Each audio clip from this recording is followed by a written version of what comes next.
Bonjour à tous. J'aimerais vous poser une question. Que pensez-vous d'un arbre posé au sol, sans racines? Quel serait son sort en cas de vent? Marcus Garvey disait: un peuple ignorant de son histoire et sa culture est comme un arbre sans racines.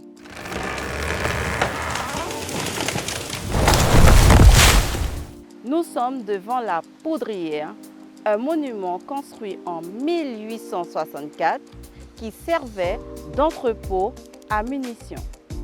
La Guyane d'aujourd'hui est composée de plusieurs peuples qui font sa richesse et son histoire. Cette semaine, dans Kamayana, nous allons nous intéresser à 3 de ces peuples que nous considérons comme les peuples fondateurs de Guyane. On commencera par les peuples premiers au regard de l'histoire racontée.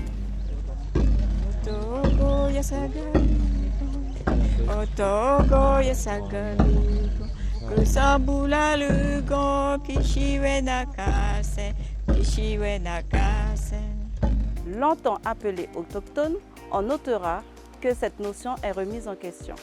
Il y a 2 définitions, l'une au regard du droit international et l'autre au regard du dictionnaire. On s'attachera donc à parler des peuples premiers. Avant l'arrivée des colons sur le sol guyanais, les premiers peuples comptaient environ 30 000 personnes. Évidemment, il n'y avait pas de recensement à cette époque, donc il faut prendre ce chiffre avec des pincettes.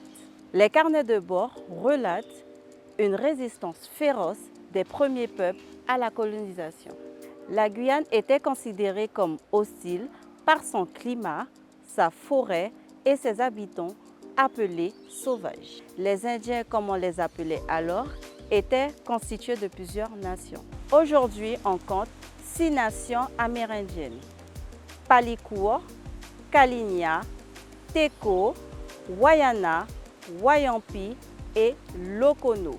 Le décor étant planté comme notre arbre, nous évoquerons lors des prochains épisodes plus en profondeur l'histoire des premiers peuples ainsi que leurs héros. Quant à moi, je vous dis à bientôt.